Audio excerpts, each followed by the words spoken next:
नमस्कार, आप देख रहे हैं इंडिया न्यूज का digital platform India news national. मैं हूं आदित्य चौहान। दिल्ली पुलिस की स्पेशल सेल ने एक आतंकी को अरेस्ट किया है।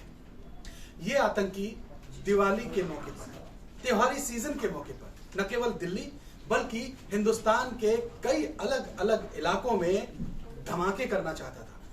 ये हिंदुस्तान को खून के आंसू रुलाना चाहता था। इस तरीके की एक साजिश रची गई थी, लेकिन इससे पहले कि ये साजिश अंजाम तक पहुंचती, ये आतंकी अपने असल ठिकाने तक पहुंच गया।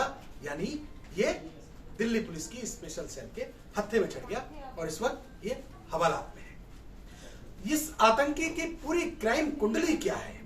ये आतंकी किस तरीके से पाकिस्तान से सरहद पार करके हिंदुस्तान में आया? कैसे इसे पाकिस्तान के आतंकियों ने ट्रेनिंग दी?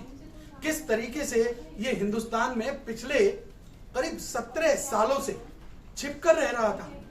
इसने कैसे वो फर्जी दस्तावेज बनाए?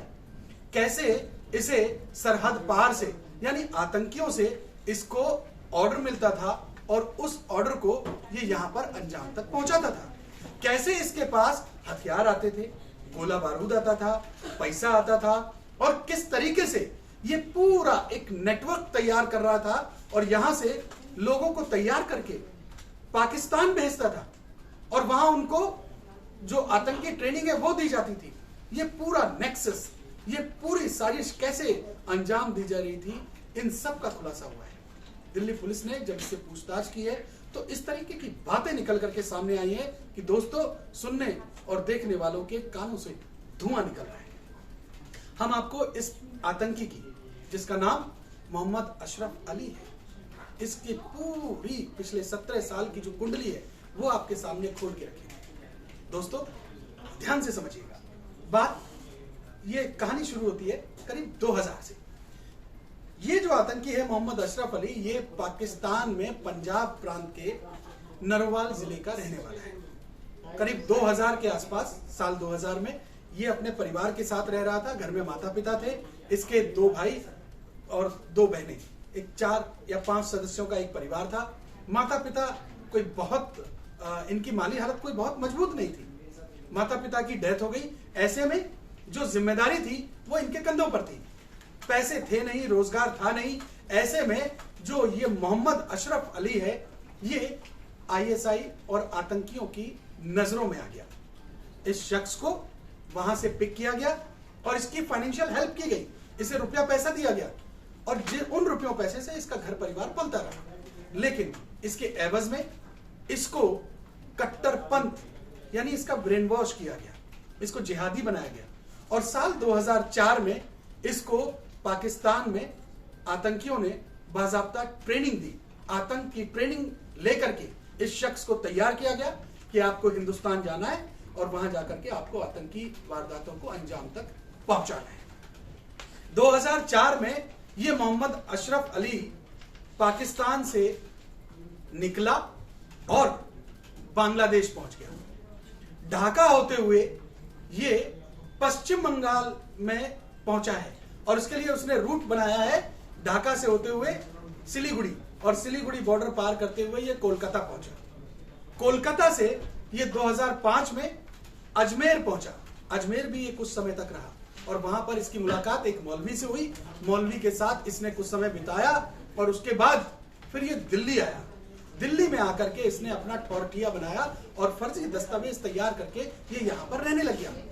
इसने यहाँ पर जो अपनी पहचान बताई वो एक मौलवी के तौर पर बताई। ये पीरों की तरह एक कपड़े पहनता था और लोगों का इलाज करने का दावा करता था।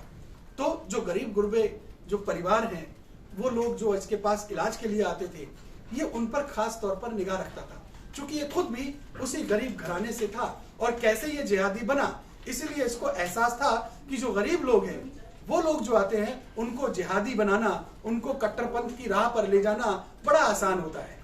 तो ऐसे लोग जो इसके पास इलाज के लिए आते थे, उन पर ये जादू टोना झाड़ फूंक और न जाने क्या क्या करके उनका इलाज करने का दावा करता था और उन्हीं में से कुछ लोगों को चूज करता था जिनको आसानी से टारगेट बनाया जा सकता है। और ऐसे लोगों को चूज करके ये सीधा यहां से पाकिस्तान भेज दिया करता था और वहां जाकर के वो लोग आतंकी ट्रेनिंग ले रहे हैं। इस तरीके का खुलासा निकल के सामने आया है। बहरहाल 2007 में इसको पाकिस्तान से आतंकियों की ओर से ऑर्डर मिला और ये 2007 में दिल्ली से कश्मीर रवाना हो गया। 10 साल तक ये कश्मीर में रहा है। 2017 में ये कश्मीर से लौटकर फिर दिल्ली में आ गया और उसके बाद अब 2021 में दिल्ली पुलिस को 2 महीने पहले एक जानकारी मिली कि दिल्ली के अंदर एक पाकिस्तान समर्थित एक स्लीपर सेल का सरगना दिल्ली में रह रहा है। 2 महीने पहले जो ये छोटी सी जानकारी मिली थी, दिल्ली पुलिस की स्पेशल सेल ने एक पूरा जाल बिछाया, इसको ट्रेस किया और अब जाकर के 11 अक्टूबर को इसको धर दबोचा। इसके पास से AK-47, हैंड ग्रेनेड, पिस्टल, ये सब कुछ असला बारूद बरामद हुआ है इसके पास। दोस्तों, ये पूरा कैसे, ये पाकिस्तान से इसको कैसे ऑर्डर मिल रहे थे, कैसे ये दिवाली के मौके पर हिंदुस्तान और दिल्ली के मतलब दिल्ली और हिंदुस्तान के कई इलाकों में वारदात को अंजाम देना चाहता था, इसे भी समझिए। असल में जो सरहद पार जो आतंकी है, उनमें इसका हैंडलर है नासिर नाम का एक शख्स। वो शख्स इसको लगातार ऑर्डर पे ऑर्डर देता था कि आपको ऐसे काम करना है, ये असला आपको यहां मिल जाएगा, ये पैसा आपको हवाला के थ्रू इस तरीके से मिलेगा। तो उसी को ये फॉलो करते हुए पूरी साजिश को अंजाम तक पहुंचाने की कोशिश कर रहा था। और इस बार उसको जो टारगेट दिया गया था वो था दिल्ली में दिवाली पर धमाके करना।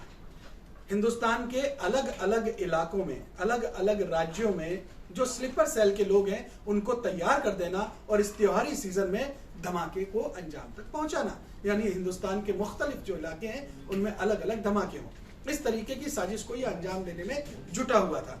लेकिन जब दिल्ली पुलिस की स्पेशल सेल को जानकारी मिली, दिल्ली पुलिस की स्पेशल सेल ने पूरा एक नेटवर्क बिछाया, इसको ट्रेस किया, इसको धर दबोचा और इसके बाद इसी की निशानदेही पर इसने कहा कि कालिंदी कुंज का एक जो यमुना के करीब का जो इलाका है, वहां पर एक मेट्रो पिलर के नीचे जमीन में, वहां इसने एक AK-47, हैंड ग्रेनेड और न जाने क्या क्या इस तरीके का असला बारूद दबाया हुआ था। वहां से ये सब कुछ बरामद हुआ।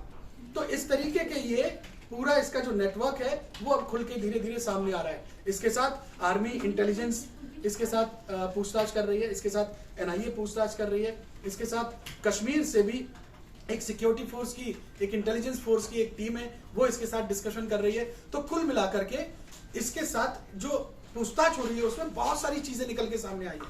आपको ध्यान होगा साल 2011 में दिल्ली हाईकोर्ट के सामने एक ब्लास्ट हुआ था और उस ब्लास्ट में 15 लोग मारे गए थे।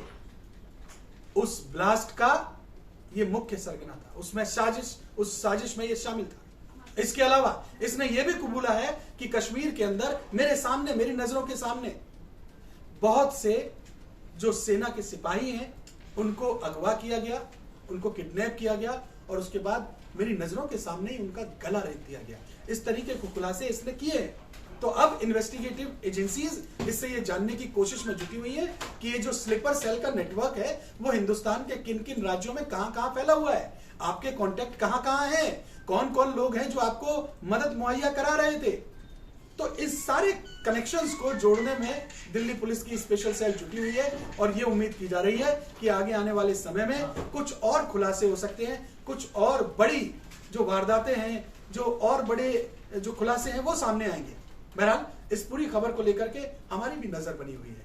जैसे जैसे इसमें अपडेट आएंगे हम आपको पूरे विश्लेषण के साथ यूं ही समझाते रहेंगे। बहरहाल दिवाली पे को लेकर के या फिर जिस तरीके से पाकिस्तान हिंदुस्तान में आतंकी हमले की जो साजिशें रचता रहता है, उसे लेकर के, इस खबर को लेकर के आपकी क्या सोच है, आप कमेंट बॉक्स में जाकर के जरूर लिखिएगा और इस जानकारी को ज्यादा से ज्यादा शेयर कीजिएगा। नमस्कार।